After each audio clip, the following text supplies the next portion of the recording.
morning, everybody. Thanks for joining in. First of all, Happy New Year to everyone out there. I hope you guys had a good, safe New Year's Eve and got a new year to look forward to, and hopefully nothing but good things for everybody.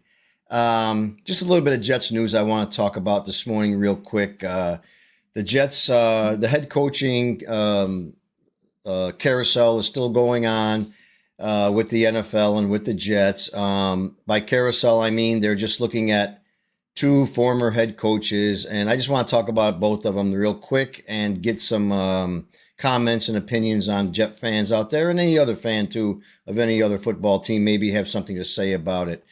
First of all, we have Rex Ryan, who insists. He said on his ESPN show the other day that he thinks he's going to be interviewed by the Jets for the job. Now, I don't even know if he's going to be interviewed or not. I don't. He maybe knows he is, but according to the Jets and what I've seen and read, there's no confirmation that he's going to be, but I think there's probably something in the mix there with him. So let's go over Rex Ryan's more or less coaching career and his time with the Jets. Now, Rex Ryan is 62 years old. He went 46-50 in 6 seasons as the Jets head coach. Of course, he took the Jets to 2 AFC championship games in 2010 and 2011. And, of course, they lost to the Colts in the 2010 game, and they lost to the Steelers in the 2011 game. He was fired by the Jets after the 2014 season, and after that, he was hired by the Buffalo Bills, where he went 15-16 in 2 seasons there, and he was fired after Week 16 with Buffalo. I know Rex Ryan's a big fan favorite and everything and stuff like that. I'm not sure about coming back into football after so many years, but we'll talk about that at the end. I'm going to give you my opinion on both these guys that are coming into the news right now that the Jets are going to interview. Now, the second candidate is Ron Rivera. He's also 62 years old. He coached the Carolina Panthers for 9 seasons from 2011 to 2019. He was 76-63-1 and led the Panthers to the Super Bowl in 2015. That was during the Cam Newton era where he was just phenomenal. He was like Superman. I think he called himself that, or everybody else did. So he was hired by the Washington Redskins in 2020 after the Panthers fired him after the 19th season. And when he was with the Redskins, who are now the Commanders, he was 26-40-1 in 4 years there. And he was fired after the 2023 season. Now, Rivera has a 102, 103-2 record in 13 seasons as a head coach. I don't know. I don't know how I feel about this guy either. Either one of them doesn't really excite me at all, but we'll talk about that later. Of course, we're still hearing those rumors of John Gruden being a candidate, which I'm hearing more and more about. There's no confirmation on that either. Mike Vrabel, which I don't think that he's going to come here. He's going to have better opportunities. He's not going to come to the New York Jets. You can almost bank on that. And there's other guys I've heard about too, but we won't mention them until something really is confirmed, because I hate to spread rumors on my channel and stuff like that. It's fun to kick shit around, but I'd rather, it's more, I think it's better to just when you really hear something is in stone, then we can talk about it as a possibility. Talking about guys who aren't even a possibility really is just stirring up more rumors, and I don't like to do that. Now I want to give you some just a few notes I took down this morning.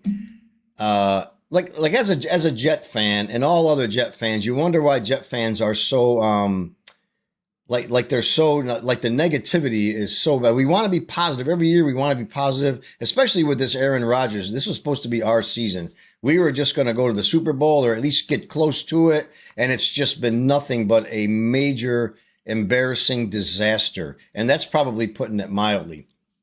But I did take some quick notes that I want to show, so other people out there who maybe watch my channel and just comment on stuff can kind of understand. Now, I know there's other teams out there that have it bad too, and so I'm just speaking from a Jets fan's point of view. Now, listen. Now, here's some facts I got. Since 1970, the Jets have won the AFC title only 2 times since 1970. That was in 1998 and 2002. That is the fewest division titles among all NFL teams since the post-merger era. The Jets have qualified for the postseason only 12 times and reached the AFC Championship game only 4 times. Now, that's since 1970. Those times were in 1983 against the Dolphins. They lost. In 1999 against the Broncos. They lost. In 2010 against the Colts, which I already mentioned, they lost. And the last time was 2011 against the Steelers, which they obviously lost. So some of those stats, thinking that this team has only won the AFC East title 2 times since 1970. That is the fewest times of any NFL team. That in itself is embarrassing. Qualifying for the postseason 12 times since 1970 is another. You wonder why Jet fans are so reluctant to be excited, but yet they still are. We still get excited. We still have hopes. And to watch that get squashed year after year because of bad coaching, poor ownership, players, it's just, the list goes on and on. So this is where all that negativity comes from, because when you're a Jet fan, you're so used to just watching things that are supposed to be great and just fall apart like a cheap suit. And it happens every year. And this year, to me, in my opinion, for as long as I've been watching the Jets and I can remember, this season is the worst of them all. It's because of Aaron Rodgers and all the hype. Devontae Adams comes into the season late, and all the other talent we do have, the young talent we have on this team. To me, this could possibly be the biggest disappointment I've seen since I've been watching the Jets, and that's a while. So, just because of the expectations we had. So let me go back to those 2 coaching candidates. Ron Rivera, I don't like at all. I'm sure he's a hell of a nice guy. You can have a beer with him and hang around with him. As far as a coach, I don't think so. I just don't see. I just don't think so. I don't like him as a coaching candidate. I just don't at all like him. He doesn't have a spectacular record. Took the Panthers to the Super Bowl 10 years ago or so, whatever it was, 2015. But that was when you had Cam Newton and all that, and all the team was a great team. I think they went 15-1 that season. So I don't see ever since then he's really done nothing with any team. I just don't like the Rivera hiring at all.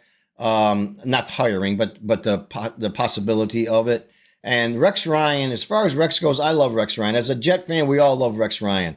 And I got to be honest with you, with Rex, that guy shows more passion for the Jets on his ESPN show he's on with those other guys than the Jet coaches and the players do. He gets so animated when he talks about the Jets. He obviously loves the Jets. I don't know why. He says, I'm a Jet. He always says that, I'm a Jet, so I love his passion. I love how into it he is. I got a feeling the guy would probably coach the team for minimum wage, but, and one other thing too here is that there'll be a big decision to make, because Ryan has been very vocal on Aaron Rodgers' play this whole season. He really has. He's not a big fan of Aaron Rodgers. So if you're even thinking of hiring this guy, Aaron Rodgers, he's never going to take Aaron Rodgers on. He's never going to. He's been very, very vocal about him all season. He's even gone to the point of saying he should be benched. They should put Tyrod Taylor in. They should get rid of him. I've heard him say those things. So he's not a big fan of Aaron Rodgers. So if the Jets have any idea in their minds of keeping Aaron Rodgers along, you better first of all understand that Rex Ryan is not going to have that. And so if I had to choose between the two, which I hope we all don't have to be like, well, if it's going to be between those guys, I'd rather have Ryan. I'd rather have none of them, neither one of them. And I love Rex, don't get me wrong, but I think football maybe has passed him as far as the way the game, because he's a defensive guy. We all know that. And the defenses now are at such a disadvantage in the NFL, in my opinion. Every time you brush up against a guy, it's a receiver, it's a penalty. If you even sneeze on a quarterback, it's a penalty. You can't even make an ugly face at the guys like Josh Allen and Patrick Mahomes, or you got yourself a 15-yard penalty. So things have changed. Defenses aren't like they were 10 years ago. They could get away with some of that stuff, which we used to call real football, and now we don't call that real football anymore. It's not that. So I worry about that. And I worry about that simple fact that he is a defensive guy. He'd have to hire a really good modern day offensive coordinator and keep him out of it. And if he can do that, then the guys would definitely respect him. The fans would like him. Most fans do anyway. So I wouldn't mind seeing it. there'd have to be a lot of other things that would, other factors, in my opinion, that would have to work for Rex to come in and be the coach. There's other guys I'd rather see first, but if the choice is between those two, I would rather see Rex than Ron Rivera. I don't think Rivera is a good fit with the Jets and with our organization. I just don't. So anyway, that's all I have to say about that today. Once again, I hope you guys all have a great new year and lots of stuff to look forward to. Hopefully the Jets do this right this time. And I'm going to be making some other videos. We'll talk about the New York Giants as they're moving forward. There's a lot to talk about the G-Men.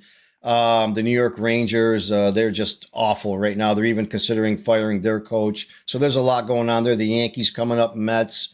There's a lot of stuff coming up. And also I'm going to focus on other sports, not just New York sports teams, other sports news around the world of what goes on. And hopefully this is going to be a good year. We can build up our subscription count, and we'll move forward. I'll do my best to make the best content I can for you guys. And don't forget, leave me a comment below if you enjoyed the video. If you got any suggestions, I'd be more than happy to hear them. And as always, please subscribe to my channel. It helps me out a great deal. And thanks for all the comments I'm getting. You guys have a good day, and I'll be talking to you soon. Bye now.